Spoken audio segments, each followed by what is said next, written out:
सण रावण झाला कंपायमान आपुलिया बाळा समान येऊ दे दारुणानी वरती. आणि या ठिकाणी असणार रावण तो कंपायमान झाला, थरथर कापू लागले, त्याची असणारे गात्र गलीच झाले. इथं पाठीमागाला असणारा इतिहास असणारा जो त्या ठिकाणी असणारं वानरानं काय काय केले हे ऐकले, मात्र त्या ठिकाणी प्रभुरामचंद्रानं लक्ष्मणजीनं काय केलेले हे असणार त्यांचा प्रताप ऐकलेला, आपल्या बहिणीचं नाक कान कापलेलं आहे, आपले काही मुलं मारलेत, काही भाऊ मारलेले आहेत, हे सर्व इतिहास त्याला आठवल्याच नंतर त्याला भीती वाटू लागली. भीती वाटल्याच्या नंतर तो थरथर कापू लागलेला आहे, तो विचार करू लागलाय आता या ठिकाणी असणाऱ्या या वानराबरोबर युद्ध करायला कुणाला पाठवावं असा विचार त्या ठिकाणी करू लागलेला आहे.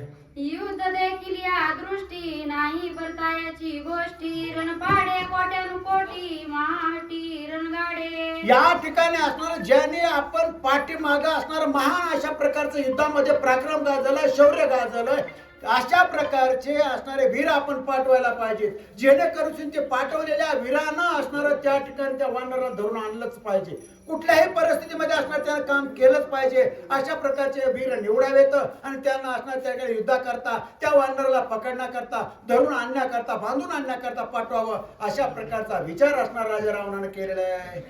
किंकर नावे अति दुर्धर नावांजिले महावीर पाचारुणी ऐशी सहस्र धरवया वानर धाडिले. अशा प्रकारे किंकर नावाचा महान बलाढ्य अशा प्रकारचा सेनापती त्याची निवड केलेली आहे. त्याच्याबरोबर असणार 80,000 सैन्य बरोबर दिलेले.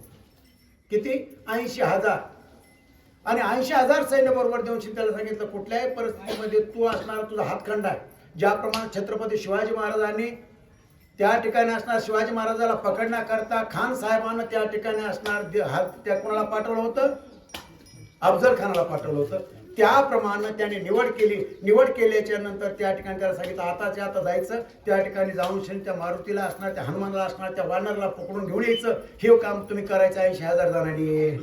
रावण जाणे आमची ख्याती सेकी दाढी वानरा प्रती वानर बापुडे ते किती तुक्याची इतक्या हाती केवी उरे. अहो त्या ठिकाणी असणार घरवाला त्या ठिकाणी त्या असणाऱ्या सरदाराला त्या ठिकाणी त्या किंकर नावाचा जो सरदार होता, जे असणारे मोठ्या अशा प्रकारचे जे सरदार होते, त्यांना असणार घरवाला हे म्हणले आमच्या हात समोर कुठं काय ते वानर टिकत असते का? पाहिलं तर म्हणले एकच आहे म्हणे, आणि एकटा असून ते वानर आहे, माणूस सुद्धा नाही, त्याच्याबरोबर शस्त्रास्त्र कुठल्याच प्रकारचं नाही, हातात बहाला नाही, परशु नाही, तोमर नाही, खडक नाही, काहीच नाही. आणि मग ती एकटं काय करणार आहे आमच्या समोर? आम्ही आत्ताच्या आता त्याला पकडतो आणि पकडून तुमच्या समोर घेऊन येतो. अशा प्रकारे आपल्या स्वामीला राजा रावणाला ते सरदार बोलू लागले आहेत.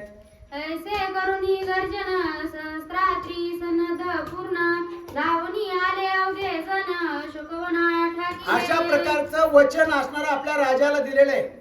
आपल्या राजाला अशा प्रकारचं वचन दिल्याच्या नंतर त्या ठिकाणी सर्वच्या सर्व असणार आपापले शस्त्रास्त्र सामुग्री बरोबर घेतलेले, युद्धाकरता लागणार साहित्य बरोबर घेतलेले, सर्वच्या सर्व असणार त्या ठिकाणी पुढे जाऊ लागलेले आहेत, युद्धाकरता आगमनामध्ये त्या ठिकाणी आलेले आहेत. सांगायला बोला की पुढील वाचक अंगदजी राऊत. नाही याला काही मागे गेला